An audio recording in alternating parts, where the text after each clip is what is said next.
آپ کے اسی شہر میں یہ ساتھ والی عمارت میں جب پاکستان کا حصہ بنانے کے لیے پنجاب کا ووٹ ہو رہا تھا تو ایس پی سنگھا صاحب اس وقت اسمبلی کے اسپیکر تھے.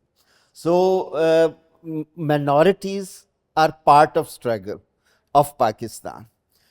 اس کو کوئی یہ مفتوحہ علاقے کی minorities نہیں ہے, لہٰذا they are entitled to equality of citizenship. دوسری بات یہ ہے کہ سبجیکٹ اور سٹیزن کی بائنڈری ہے بیسیکلی.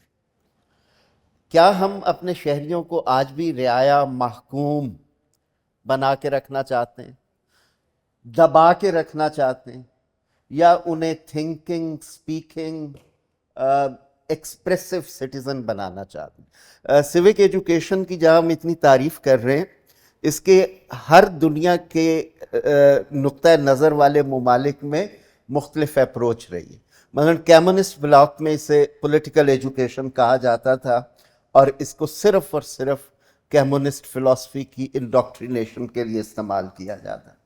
سٹیزن شپ ایجوکیشن اسے یورپ میں کہا جاتا ہے, اور وہاں پہ loyalty toward states, peace, human rights.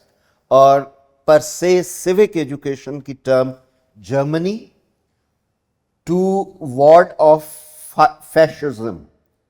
آج آپ کے ملک میں جو پاپولزم ہے, ڈیوائڈ ہے, اس میں آپ کو یہ سبجیکٹ پڑھانے کی بڑی ضرورت ہے, ورنہ ایموٹیو اے پولیٹیکل پارٹیسپیشن ہوگی جس میں عقائد تو بعد میں آئیں گے, انسان ہی نہیں بچیں گے تو ان کے عقائد کیا بچیں گے. یہ ہمیں کرنے کی ضرورت ہے. اور اب ایک پازیٹیو بات ہے, 2008 کی ایجوکیشن پالیسی میں سیوک ایجوکیشن کا لفظ ہم نے, کیونکہ اس وقت ہم بہت وکالت کیا کرتے تھے کہ پالیسی میں آئے اور یہ اسٹیٹ لیول آبلیگیشن ہونی چاہیے. ہمارے دوست میاں عمران مسعود صاحب بیٹھے ہیں, جو اس وقت وزیر تعلیم پنجاب تھے, تو ہم نے اس وقت اس پنجاب میں بھی کوشش کی, اور ہم نے ایگزیبٹ کر کے دکھایا کہ اٹ از پاسبل. اور اس کا امپیکٹ میں آپ کو یہ بتاؤں, کیونکہ اس میں نیگوسیشن کا آرٹ سیکھتا ہے بچہ, اس میں وہ ڈائیلاگ کرنے کا آرٹ سیکھتا ہے بچہ. تو جتنے بچوں نے اس میں حصہ لیا, ٹرسٹ می, وہ اپنے پہلے جاب انٹرویو میں جاب مارکیٹ میں آ گئے. ہم اچھے برے انجینئر بھی بنا رہے ہیں, سب کچھ کر رہے ہیں, بلکہ ہمارے دوست رؤف اعظم صاحب بیٹھے ہیں, آپ نے تو پڑھایا بھی اس گروپ کے ساتھ جس میں یونیورسٹیز تھیں. ہم نے ڈیمونسٹریٹ کر کے دکھایا کہ یہ پاسبل ہے, یہ ممکن ہے. بلکہ اب مجھے کہنے میں آر نہیں ہے کہ اب جب ہم ایکسٹریمزم سے بچنے کی کوشش کر رہے ہیں, تو ہم نے پیغام پاکستان بنایا, جس کے تحت آپ کی کئی یونیورسٹیوں میں تقریبات ہوتی. جب یہ تشکیل پا رہا تھا تو اس میں آئین کو مرکز بنانے میں تھوڑا سا حصہ ہمارا بھی ہے, کہ بھئی کون سی چیز ہے جو قوم کو یونیفائی کر سکتی ہے, آپ اس کے بیس بنا کے آگے جائیں.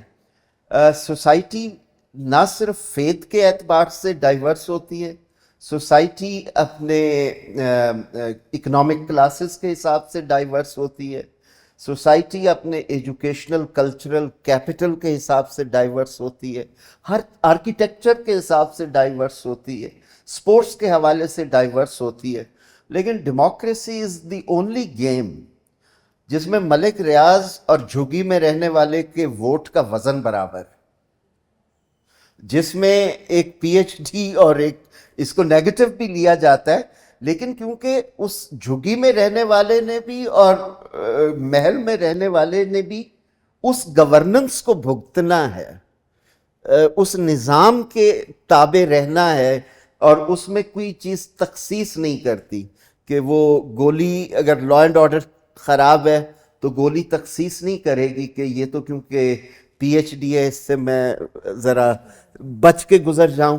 کیوس جب آتا ہے, ایون نیچرل کلیمٹیز آتی, تو ہمیں سوسائٹی کو ایکویلٹی بیس کے اوپر لے جا کے اس کا کرنا چاہیے.